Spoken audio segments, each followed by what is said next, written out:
嗨，朋友们好！最近几天洛杉矶发生了非常大的火灾，短短几天之内就有10几处地方发生了火灾，这种情况还是非常罕见的。目前呢，有几处已经扑灭了，但是还有几处在继续的燃烧。有很多亲朋好友就来问我们的情况怎么样。目前呢，我们家还是安全的，最近的那个起火点离我们家大概是15迈的样子，所以呢，我们还是比较安全的。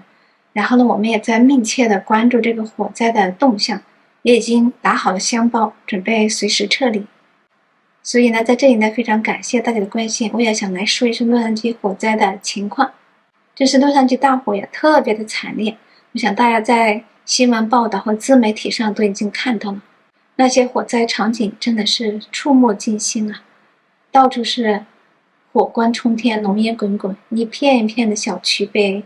火苗吞噬，然后变成了一片废墟。火灾场景堪比好莱坞大片里的末日场景，看起来非常非常的可怕。每当我看到这些场景，想起那些无家可归的人们，我心里就特别特别的难过。根据新闻报道，这次洛杉矶火灾已经导致10人丧生，上万房屋被烧毁，10几万人被强制疏散，经济损失预计达到1500亿美元以上。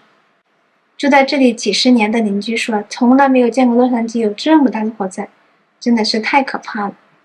有一个朋友给我推荐了一个手机 app， 我给大家看一下。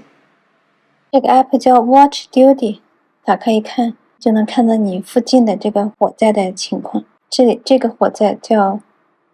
Kenneth Fire， 这是离我们家最近的一个火灾。这个火灾地点大概离我们家有15英里的样子，是1月9号才开始烧的，但是这个火烧得特别快，在2-3个小时之内就烧到100亩，然后现在发展到1052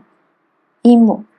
就是烧了这么快呢。然后现在一个好消息是，这个火灾已经被控制了90%了，就快要被扑灭了，所以它这个火苗的颜色基本上都是灰的了，这样我们悬着的心才放下来了。在这几天里呢，就是老牛的一个亲戚他们就住在那个附近，那个地方叫 Woodland Hills， 就是那一片被烧的 Woodland Hills、West Hills 这一片，他们家住在那附近，所以呢，他们已经疏散到北加州去了。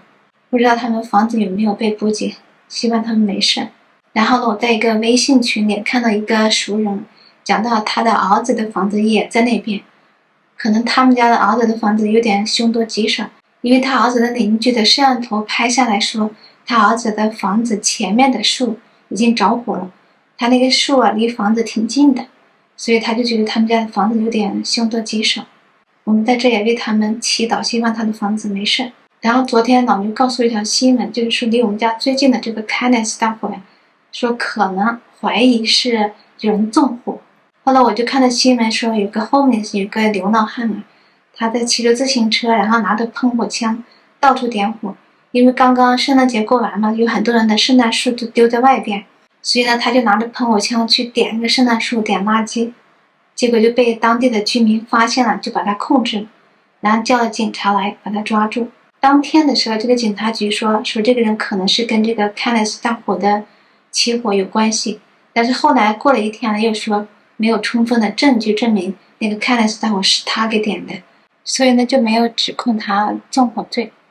最后呢是以他违反这个缓刑重罪给他逮捕的。然后这个火灾的起因还在调查中。就是在这里我有点不明白的是，这个人明明就在点火，对吧？为什么不能起诉他纵火罪呢？我是不太懂他们这个逻辑。我也是真的想不明白，为什么世界上有这么可恨的人，就是去点火，去把别人的财物去烧毁，造成这么大的灾难。所以呢，在这里我不知道该用什么语言来形容我心里的这种愤怒和憎恶。就在前几天刚刚起火的时候，有人在网上就说，因为前2天刚刚预报的有这个圣安娜大风，往往是这个起大风的时候就容易起火灾嘛，所以呢，有人就怀疑说，为什么刚刚预报完这个大风，马上就有大火，是不是有人在纵火？当时我还不太相信，真的没想到世界上真的有这么可恶的人。我觉得这样的人真的是死不足惜。我不知道为什么那个人还说他是证据不足。在这里我想说一下圣安娜风，它是一种非常强烈、非常干燥的下坡风，是起源于美国内的一种高压气团，所以每次它来的时候都容易带来火灾，所以叫它魔鬼风。这次洛杉矶大火就是因为有圣安娜风的助力而变得这样的可怕，这样的不容易控制。然后再看这个火灾，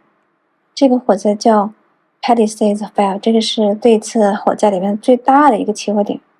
已经烧了23654英亩这么宽的地方，而且现在控制的范围也是非常少，只扑灭了11%，这是在42分钟前更新的。所以这个火情的扑灭还可以说是任重道远。听说那里有成片的豪宅被烧毁，那里那个豪宅的平均价格达到200万美元以上。然后我儿子有一个同学，他的爷爷就在那里有一栋房子，然后他把他爷爷的房子的照片发给我们了，现在已经是一片废墟了，烧成了灰烬，真的是非常的惨烈，真的非常非常心痛，真的是为他们感到非常难过。上周末呢，我们刚好去了一次马里布，就离这个 Palisades 这个火特别近。我们在那里一个餐馆吃了饭，还过了一个非常愉快的下午。没想到才过去几天，就风云突变了。现在我们也不可能再过去了，因为那边都是火光冲天，火还没有完全控制。在这片起火区有一个很有名的博物馆叫 The Getty， 它的旧址在这，然后呢，它的新址呢也离那挺近的。目前来说，这个盖蒂博物馆旧址的周边的绿地啊，都已经过了火，但是它的建筑还幸存下来了。据说是因为他们有非常好的防火的措施，所以说这也是一个奇迹，它竟然在这个大火中幸存下来了。如果你感兴趣的话，我们下期会就这个题目来讲一下为什么这个盖蒂博物馆能够幸存下来，他们是采取了哪些消防措施，哪些需要我们的政府来学习的地方。然后我们再看这边，洛杉矶的靠东北这边，这边是叫 Eaton Fire， 这个火灾是靠近帕萨迪纳，这是 Eaton Fire， 我们点一下看看。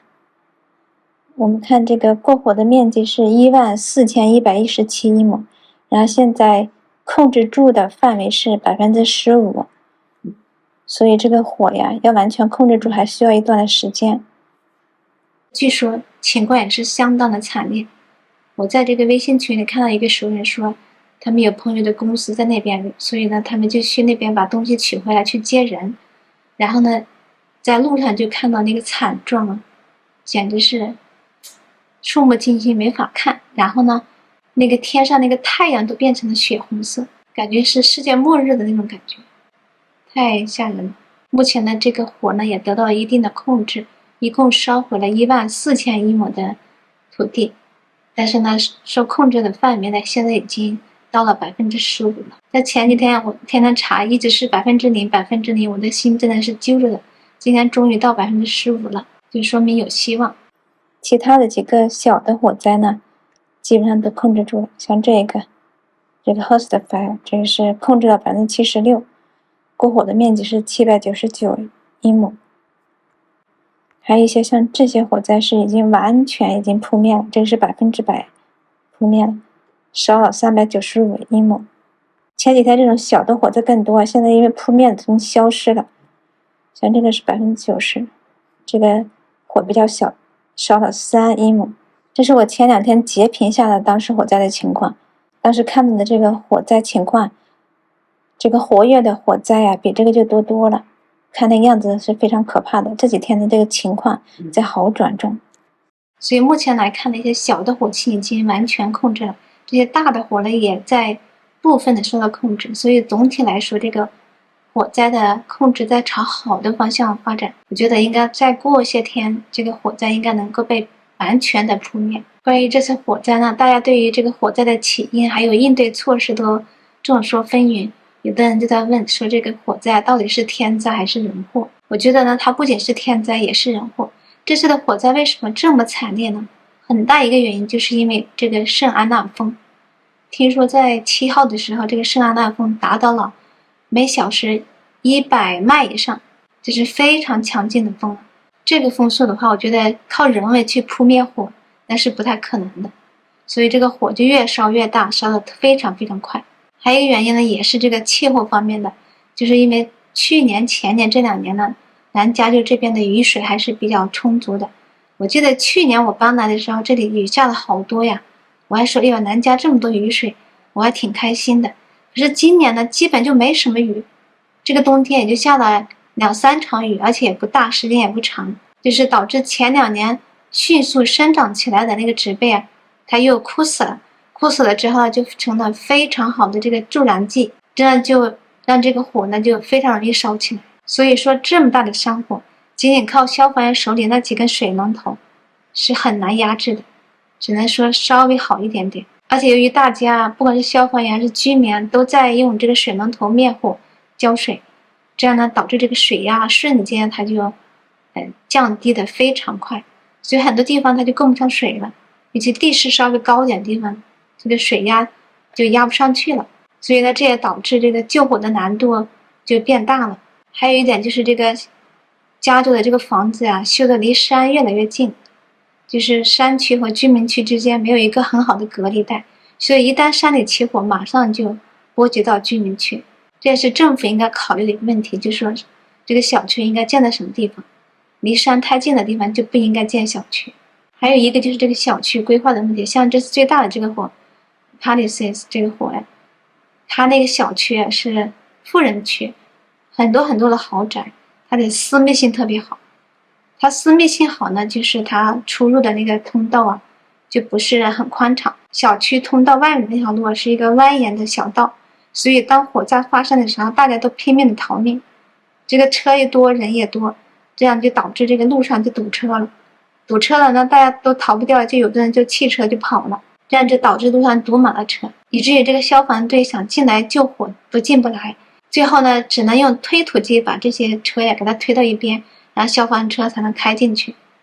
所以这也延缓了这个救火的速度。同时呢，这个洛杉矶市政府呀，应对这个紧急情况的预案和能力也受到了质疑，尤其是洛杉矶市的市长叫 Kari Bass， 他受到的质疑是最大的。就是1月7号大火起来的时候，他不在美国，他在非洲参加那个加纳的新任总统的就职典礼，因为他是那个美国代表团的成员，他在8号才回来，所以这就引起了很多人的不满。还有更要命的一点是，就是大家普遍质疑的，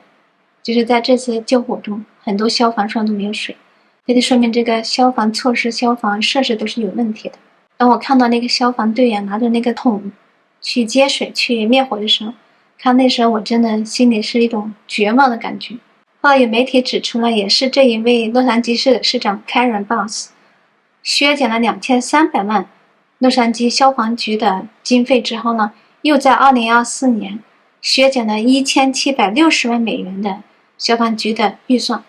这么重要的防火的费用为什么要削减呢？因为我们知道这个保险公司，好几家保险公司啊都已经预测说这个加州的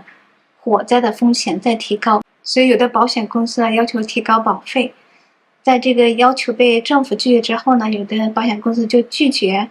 给这些居民提供防火保险。就是那个 Palisades 那个社区啊，有1600户人是没有防火保险的，因为保险公司觉得风险太大，在这个保险到期之后啊，他就不愿意给续了，因为这个防火保险是1年一买1年一续的。但是我昨天又听老牛说，他说政府不允许他们这样做，说不管什么情况反正都要赔付。我不知道具体到底是怎么样，这要看后续的发展了。就是在这样的情况下，政府不但没有提高这个防火的经费，反而把人家的预算给砍了。我真的不知道他们这些人是怎么想的。现在的这个 Karen Bass 这个市长呢，也在面临着大家要求他下台的这个很大的压力。至于后面怎么发展，我们再拭目以待吧。我看了一下这个天气预报，未来几天都是艳阳高照，短期内很难下雨，